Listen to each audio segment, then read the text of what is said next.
Matapos makumpleto nila Arthur ang kanilang misyon ay hindi pa din makapaniwala si Arthur kung paano nagawa ni Jasmine ang makatawid ng isla. Ayon naman kay Jasmine ay nagawa niya ito gamit ang concentrated wind mana sa kanyang paa. Dito na nalaman ni Arthur na kapareho lang din pala ito ng teknik na itinuro niya dati kay Jasmine. Bigla namang lumapit kay Jasmine si Brauld na isa ding AA rank adventurer na kagaya sa kanya. Nais pala nito na hingi ng tulong ni Jasmine dahil may nahanap umano itong treasure na walang katulad. Sa isip-isip ni Arthur ay malakas din siguro ito dahil parehas silang AA rank adventurer ni Jasmine. Pero nang makalapit ito kay Jasmine ay bigla na lang bumilis ang tibok ng kanyang puso. Pagka-uwi niya ay saktong nasa bahay din nila ang ibang miyembro ng Twins Horn Party kaya sinamantala niya ang pagkakataon na ito na sumailalim sa pagsasanay at nauna sa kanila si Adam. Nang maghanda sila pareho ay muli niyang naalala ang unang beses na nagduelo silang dalawa. Naunang umatake si Adam at matapos niya itong maiwasan ay kaagad siyang gumanti. Akala niya ay makakatama na siya kaya nagulat siya na nagawa pa ni Adam na masangga ang kanyang atake. Kahit alam ni Adam ang laki ng agwat ng lakas nila ni Arthur ay hindi pa din siya nagpipigil sa bawat atake na binibitawan niya. Ilang sandali lang ay nakita ni Arthur na may gagawing matinding atake si Adam kaya napaisip siya kung tatapatan ba niya ito o sasanggain na lang.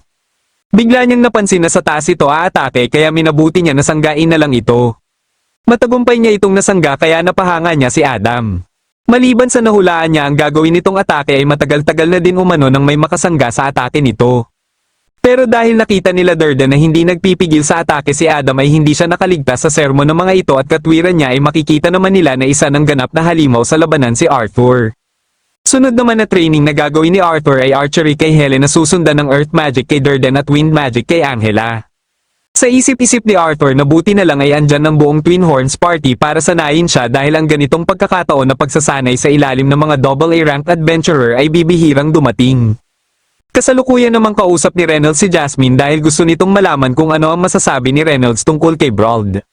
Base sa pagkakakilala ni Reynolds kay Brauld ay parati itong nasa unahan para harapin ang mga kalaban pero dahil sa galing niya sa labanan ay bibihira siyang magtamo ng pinsala. Dahil dito ay binansagan siyang Iron Wall Brauld at iba pang palayaw na naglalarawan sa kanya. Para naman sa kanyang personalidad ay marami din ang nagsasabi na isa siyang mabuting tao. Napatanong si Reynolds kay Jasmine kung bakit gusto nitong malaman ang tungkol kay Brauld. Kaya dito na sinabi ni Jasmine ang imbitasyon sa kanila ni Brauld tungkol sa isang quest. Nagtaka dito si Reynolds sapagkat mayroon namang party si Brauld na pwede nitong isama. Pero ayon kay Jasmine ay hindi lang siya ang inimbitahan at ang pagkakaalam niya ay mayroon pang ibang inimbitahan si Brauld.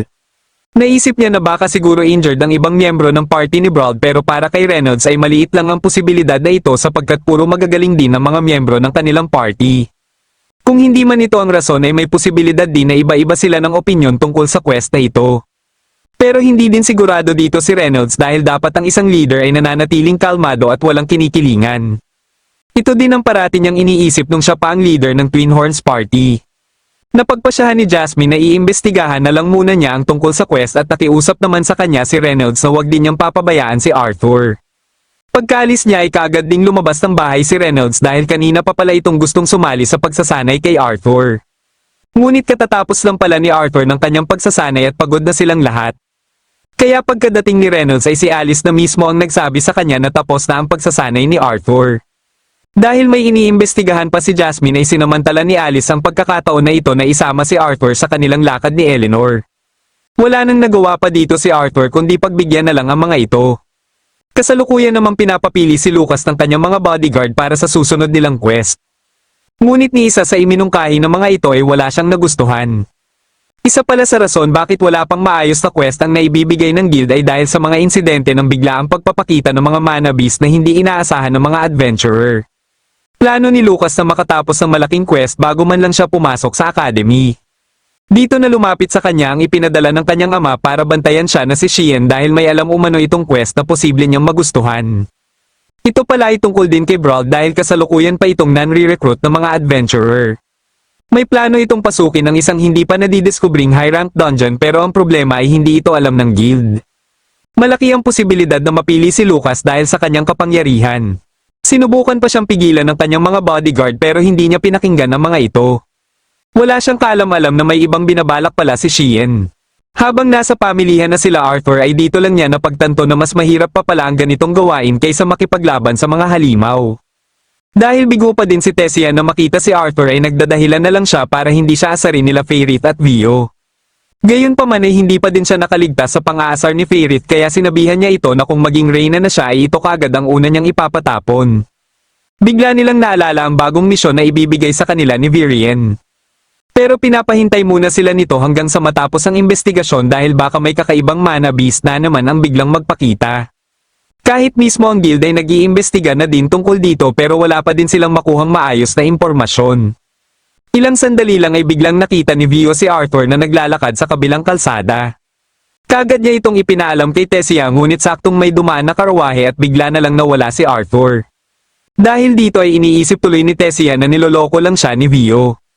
Pumasok pala si Arthur sa isang shop para tumingin ng mga dimensional ring. Naabutan siya dito nila Helen kaya tinanong niya ang mga ito kung ano-ano kaya ang pwedeng mailagay na mga gamit sa pinakamurang dimensional ring. Ayon kay Helen na kahit umano ang kanyang arrow ay hindi kakasya dito kaya para na din itong walang silbi. Bagamat marami pang dimensional ring na naka-display ay sobrang mamahal naman ng mga ito. Bigla namang dumating sila Alice at Eleanor na kanina pa pala hinahanap si Arthur. Kaya naisip tuloy nila Helen na tinatakasan ni Arthur ang mga ito habang nagsha-shopping sila. Pagka-uwi nila ay kagad na dumiretso si Arthur sa kanyang kwarto dahil sa sobrang pagod. Hindi niya akalain na sa sobrang sigla ng kanyang ina at kapatid ay siya lang ang napagod. Bigla namang natanong ni Sylvie kung kailan ulit sila aalis para sa bagong adventure at sabik na ito. Kaya nilinaw dito ni Arthur na hindi muna sila aalis dahil may iba siyang pinaghahandaan. Nalaman ni Arthur na kaya pala gustong-gusto nito na magkaroon ulit sila ng misyon ay para makakain na naman ito ng mana core. Kaya kailangan talaga nilang sumabak muli sa misyon dahil mauubos lang ang pera ni Arthur kung bibili lang sila ng mga mana core para ipakain kay Sylvie. Dito na din biglang naalala ni Arthur na magdadalawang taon na din pala simula nang maging isa siyang adventurer at nalalapit na ang pagpapa-enroll niya sa Zyrus Academy na siyang ipinangako niya.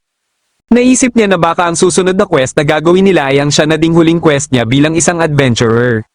Naisip niya na kausapin na din si Jasmine tungkol dito ngunit nang pumasok siya sa silid nito ay binihisan pala ito nila Alice ng damit na binili nila kanina.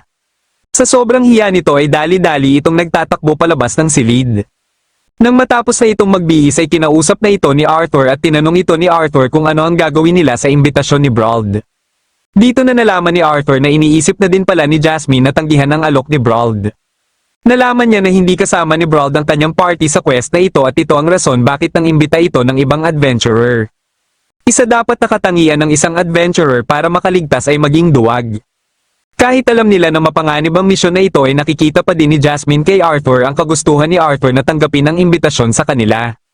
Natutunan ni Arthur sa nakaraan niyang buhay na umiwas sa panganib pero napagtanto niya base sa mga naranasan niya sa bago niyang buhay na sa bawat panganib ay may posibilidad na may mga makikilala siyang iba katulad sa nangyari sa kanya.